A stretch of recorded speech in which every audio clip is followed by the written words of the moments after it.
दादगारि दालाइसा आफादनि बानजायनायाव खुंफुंजानाय रुंसारि रानखो बसुमतारी गामियारि जोलुर बादायलायनाया दिनै थुंगेबाय।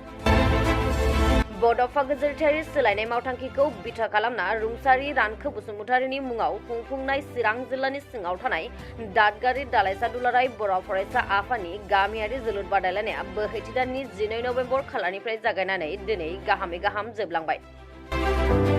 दादगारि दालाइसा दुलाराय बर' फरायसा आफादनि सिङाव थानाय 2 नं खाग्राबारि गेलेग्रा फोथाराव खुंजानाय बे जोलुर बादायलायनायाव गोबां ओनसोलनि गामिफोरा बाहागो लादोंमोनबाबो जोबनाय खोन्दोसिम सफैनो हायो नंसे धोरोमपुर आरो नंसे खाग्राबारि गामिया। लोगोसे बे मोननै गामिनि नारा-नाथा नाजानायनि गेजेरावनो नंसे खाग्राबारि गामिया देरहासार जानो हायो। लोगोसे मख'नो गोनांदि बे हाबाफारियाव बाहागो लायो 33 नं सिडली बियाबनि एमएलए जयन्त बसुमतारी, इएम रनजित बसुमतारी, आसाम जोलुर एसोसिएशननि गाहाय नेहाथारि डक्टर सांग्रां ब्रह्मजों लोगोसे चिरां जिल्ला एसुनि लोगो आफादगिरि 14 नं चिरां दुवार ब्लक इउपिपिएलनि आफादगिरि बिरदाव मुसाहारि आरो ओनसोलनि बायदि बायदि दोलो आफादनि बिबानगिरि बिथांमोनहा।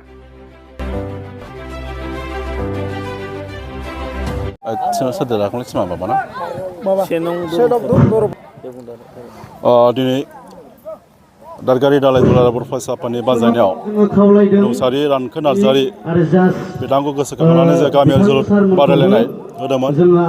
बेयाव आं गिबियावनो बे खेलाखौ बानजायगिरि दादगारि दालाइसा दुलाराय बर' फरायसा आफादनिसिम साबायखर जासिदों।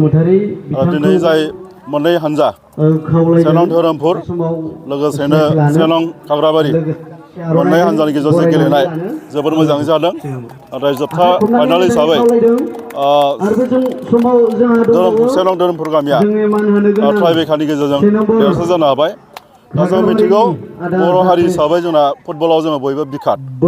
बर' हारिनिफ्राय दिनैहाय गोबां नेसनेल लेभेल इन्टारनेसनेल लेभेलसिम गेलेगिरि जों मोनहैनो हाबाय।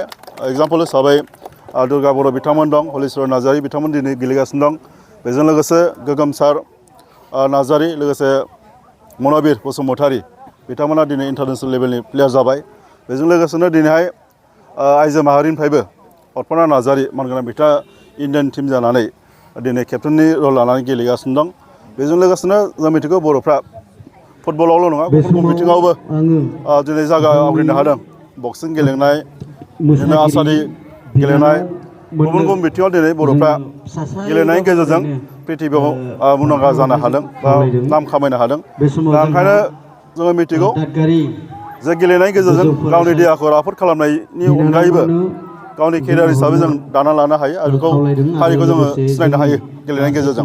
ओंखायनो आं खावलायगोन दिनैहाय जाय समाज दैदेनगिरि दं, जोंनि हारिनि दैदेनगिरि बिथांमोन दं बा गामि ओनसोलनि जायफोर दैदेनगिरि बिथांमोना जाहाथे गामिनि फिल्डखौ साफा लाखिनानै जोंनि जाखांफुनाय जे लाइमोन उन्दै उन्दै फरायसा बिथांमोनखौ गुबुन गुबुन बिथिंनि जे गेलेनाय बेयाव जाहाथे थुलुंगा होयो, बेखौ आङो दिनै नैबेनि गेजेरजों खावलायहरदों। नैबे ओनसोलाव गोबां जेंना दङ, दा फरायसालिनि जेंना दं, हान्थामेलानि जेंना दङ, बिनि सायाव सरकारनिसिम माबाफोर बुंनो सानो नामा? जेंनायाथ' दङ, जोङो नुदों फरायसालिनि जेंना, फोरोंगिरिफोरनि जेंना, हान्थामेलानि जेंना, गोबां बिथिङाव नायोब्ला बे ओनसोला एसे गोग्लैसोनाय। ओंखायनो गासैबो बिथिङाव जे फरायसालि बा नैबे फरायसा बा फरायनायनि बेलायाव जोङो जोंनि समाजनि दैदेनगिरि हिसाबै बा जोङो दुलाराय बर' फरायसा आफादनि साफा मावथि हिसाबै जोङो सोलोंथाइ बिथिङाव दिनै खामानि मावबाय थादों। आरो थांनाय 2023 मायथाइनि जे मेट्रिकनि रिजाल्ट बाव चिरां जिल्लाया सेथि जायगा आवग्रिनो हादों। दा ओंखायनो जोङो एसेबाबो दिनैहाय सोलोंथाइनि बिथिङाव एसे सोलायनाय फैदों। जों बेखौ एसेबाबो जोङो आसा खालामदों बा जों बुंनो हायो। दा फैबाय थानाय समाव जाहाथे जों चिरां जिल्लानि बा नैबे ओनसोलनि जे फरायसा बिथांमोन जाहाथे फरायनाय बिथिङाव जाहाथे मोजाङै गोसो होनानै फरायगोन आरो मोजां रिजाल्ट खालामगोन। दा सोलोंथाइनि गेजेरजोंसो जोङो बे ओनसोलखौ जौगाखांहोनो हागोन होननानै आङो आसा खालामो।